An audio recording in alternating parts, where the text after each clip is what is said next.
Hi అండి, అందరికీ నమస్కారం. నేను మీ Tejashri. Welcome back to our channel Prakruthi lifestyle. ఇవాల్టి వీడియోలో క్యారెట్ హల్వాని టేస్టీగా ఎలా చేసుకోవాలో చూపించబోతున్నానండి. క్యారెట్ కళ్ళకు సంబంధించిన వ్యాధులను దూరం చేస్తుంది కాబట్టి పిల్లలకు క్యారెట్తో ఇలా గనక చేసి పెడితే మారు మాట్లాడకుండా తృప్తిగా తినేస్తారండి. చాలా ఈజీ ప్రాసెస్లో క్విక్గా స్వీట్ షాప్ టేస్ట్ వచ్చేలా చేసి చూపిస్తున్నాను. మరి ఇంత టేస్టీ అండ్ ఎమ్మీ క్యారెట్ హల్వాని ఎలా చేసుకోవాలో చూసేద్దాం. ముందుగా అరకిలో దాకా క్యారెట్ని తీసుకొని బాగా నీళ్ళతో వాష్ చేసుకొని ఇలా అన్నింటినీ తురుముకోండి.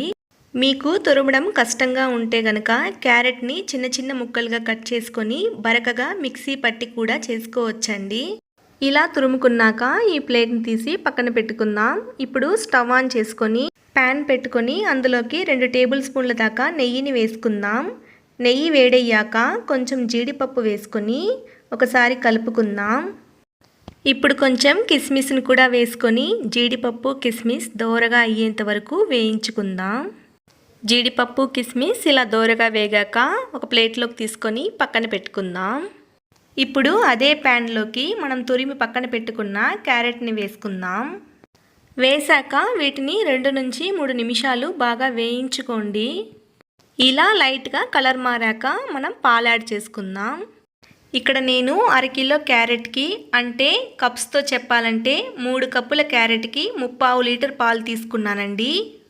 ఇక్కడ పాలు తక్కువ తీసుకుంటే ఏమవుతుందంటే హల్వా త్వరగా రెడీ అయిపోతుందండి. కానీ క్యారెట్కి పచ్చివాసన పోకుండా అలానే ఉంటుంది. అదే ఎక్కువ పాలు తీసుకుంటే గనక రెడీ అవ్వడానికి లేట్ అయినా కానీ క్యారెట్ హల్వా తినడానికి కమ్మగా ఉంటుందండి. ఇలా పాలు పోసేసుకున్నాక మీడియం ఫ్లేమ్లో 15 నిమిషాల పాటు కలుపుతూ ఉండండి.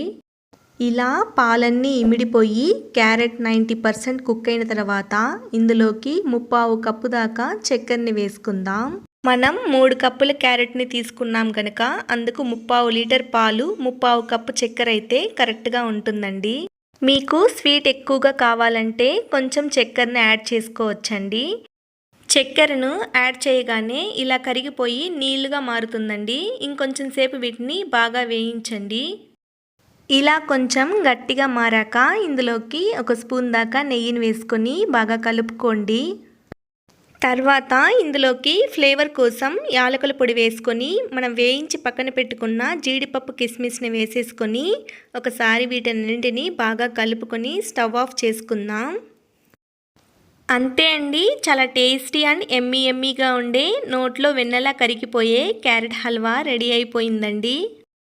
స్వీట్ షాప్ స్టైల్లో ఇంట్లోనే క్యారెట్ హల్వాని ఎలా రెడీ చేసేసుకున్నామో కదా, ఇలా ఒకసారి క్యారెట్ హల్వాని ఇంట్లో ట్రై చేసిన తర్వాత మరెక్కడ బయట తినాలనిపించదండి, అంత బాగుంటుంది.